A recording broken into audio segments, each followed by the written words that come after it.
very tail end of the Time War. Like, they've literally used all of the cool weapons, all of the cool ideas. They're just down to a basic shooting war on Gallifrey as Gallifrey gets invaded. So, I mean, you can kind of excuse it that way, but, I mean, the bulk of the Time War would just be so confusing and so hard to portray on screen that I don't think it should ever really be done, because I just think you would bring it down to a level that would take a lot of the interesting mystery out of it.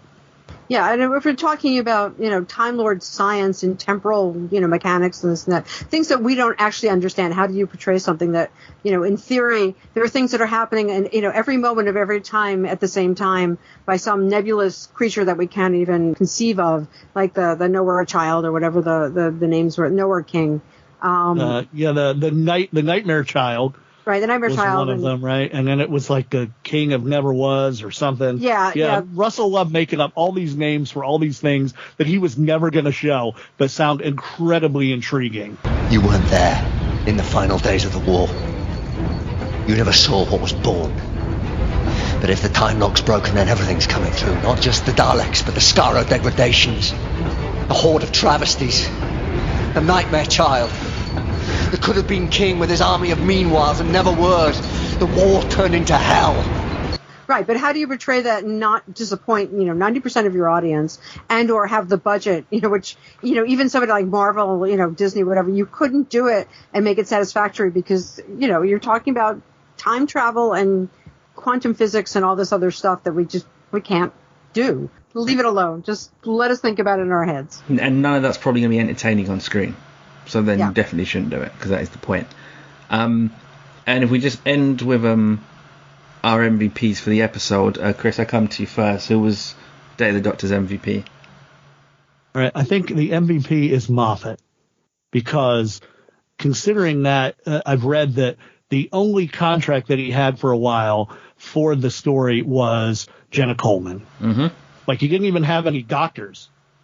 So considering that he brought together so many elements, so many little Easter eggs that showed you past stuff, while still making a great story that celebrates the present and the future of the show, I mean, it's the perfect summary of the Doctor Who ethos, where they're there and they're saying we're aspiring to be never cruel or cowardly and always trying to do the right thing. I mean, that's very much an important part of Moffat's view of the show in general, and gets a lot more into it in the Capaldi era, where it's the whole, am I a good man? It's important that I try to be a good man, but the Doctor is more of a role that this Time Lord is taking on rather than something that is inherent in the person. It's an aspirational thing. It's really a perfect summary of the show. I mean, I have a friend who his first story that he ever saw was Day of the Doctor, and he loved it,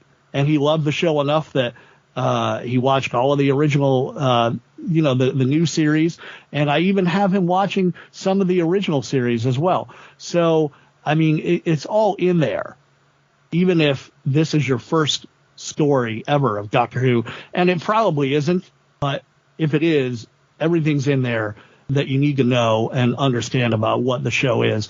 And I've seen it like a dozen times. And I was watching it earlier, and there are still parts of it that make me tear up because it's just so perfect in terms of how it lays out exactly what the show is. Hearing the noise of the TARDIS gives you hope, even if you're the Doctor who's lost his doctorness. It's just some incredible writing that's in there, and that's why it was really hard for me to find a least favorite aspect of this episode.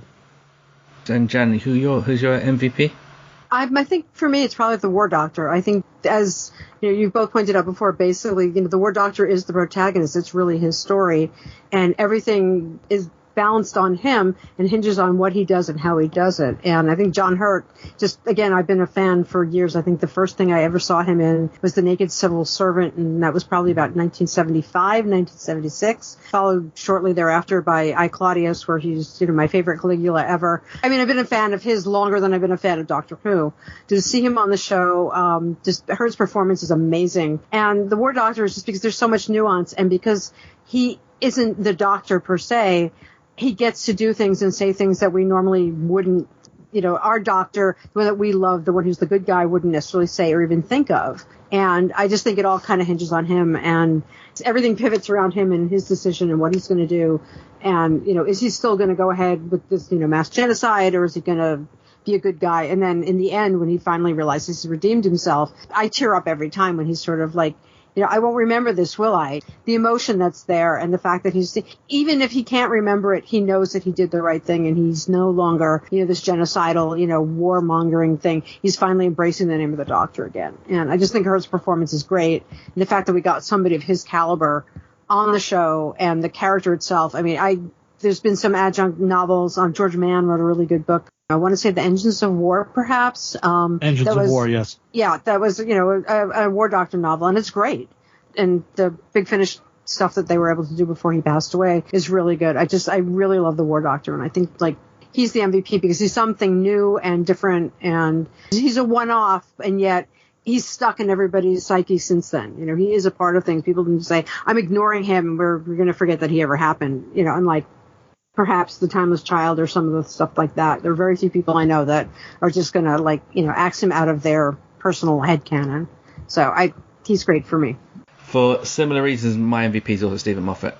I think this episode is one of the toughest episodes of Doctor Who there's ever been to write. And also, I came into this episode worried at the time, hoping it's good, I'm looking forward to the 60th, but worried. And partly because this came off the back of what I thought was a pretty lackluster series, maybe his worst as a writer. And I was beginning to think, oh no, has he lost it? Has he lost it? Has he stuck around too long?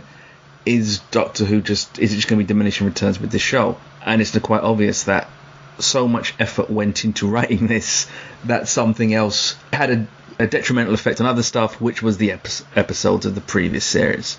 I suspect he probably put as much effort and work into this almost as he did with the entire previous series, because there are just so many plates to spin, and this is what Davis has had to do. You've got to come up with a compelling story, you've got to reference the past and the legacy of the show, you've got to have doctors interact, because people will be mad if you don't do that. You've also got to write something very high concept and eye-catching and almost explosive, metaphorically if not literally. You also got to deal with the demands. Remember, this wasn't, Chris, you saw it, this was a 3D episode for people in cinemas, or if you had 3D TVs. This is in the era, and God it's dead, but the era where everything apparently 3D was the future. Everything was about 3D. Movies were 3D, converted into 3D, looking like shit. There was 3D TVs. That's the next big purchase. That's the next big advancement in television technology. Everything was 3D, and there are some scenes, and even the Time Lord Peytons are did you write this because you had to write something that lent to this being watched in 3D? Yeah, I was going to say I had forgotten about that until I was watching it again, and there are a couple of shots, including I think when the Dalek fleet blows itself up, and there's stuff that's flying at the screen, and it's that's one of those 3D tropes that there always has to be, where things are flying at you, so the audience will gasp and, oh my God, it's going to hit me. So yeah, there are a couple of shots like that, and I actually forgotten, because I think when we saw it in the theater, it was a 3D showing.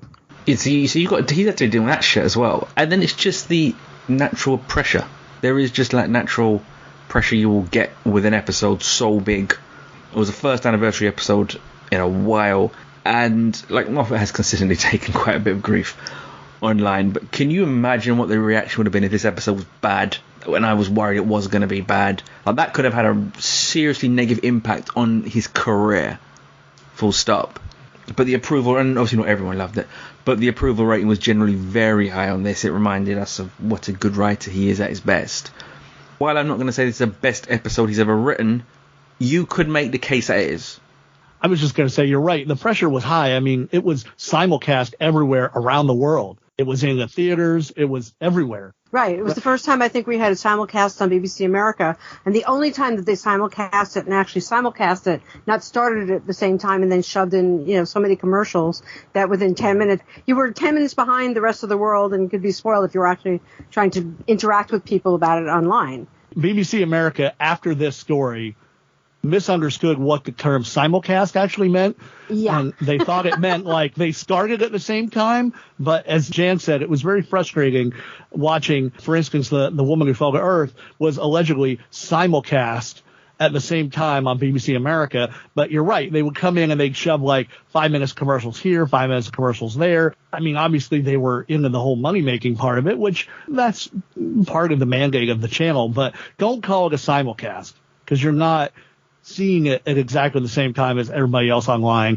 And it did make it hard to interact with other fans who were watching it in Britain, obviously without commercials, versus watching it in America, watching it with these commercials, sometimes very awkwardly put into the middle of the story. But this one was definitely simulcast. It was in the theaters at the same time. There was a lot of pressure to get it right, and Moffat could have fucked it up, but he did not. I think it was popular enough that that's why they added the Monday shows, at least in the U.S. I think it was so good and everything sold out so well that it just exploded, and thankfully it was a good episode. Like, I really like Deep Breath, and I saw it in the theater too, but I know there were people who would not have gone to see that, been paid $100 to sit in the theater for 90 minutes to sit through that story.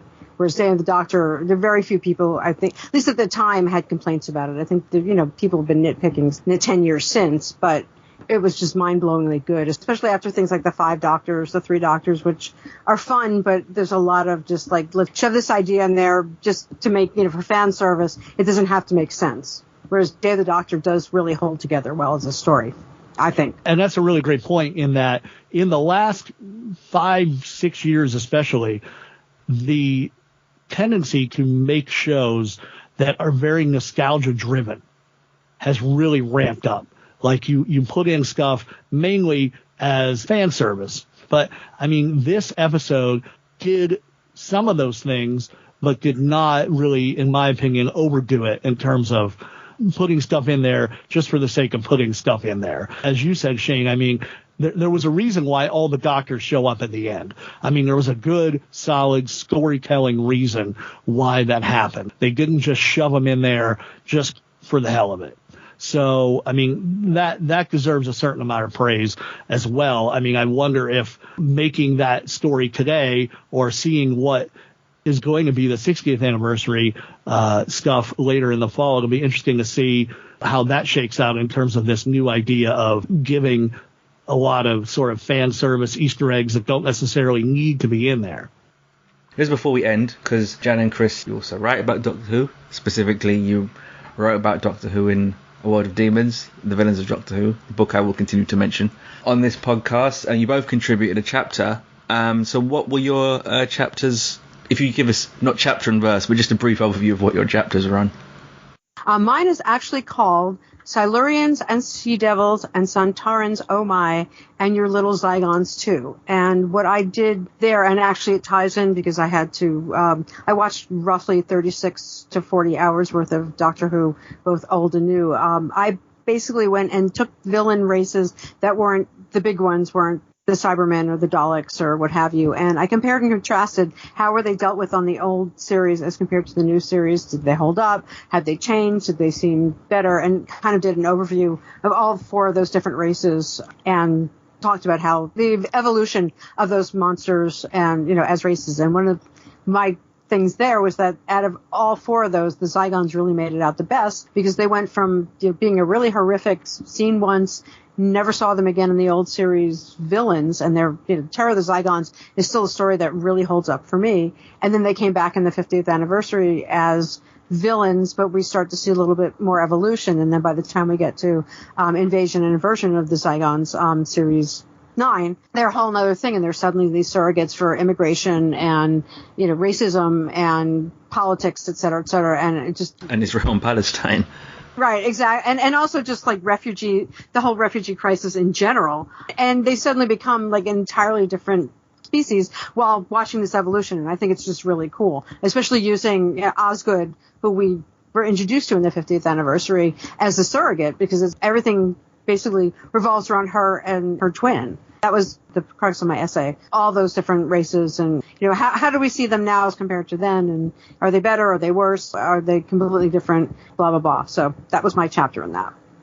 My chapter was about the silence and trying to untangle exactly the whole through line of the Silence's plan throughout the Matt Smith era, but obviously very much in series 5 and 6, because Moffat being Moffat does not tell the story of that through line in a chronological or sometimes even a logical way. And it was more a way for me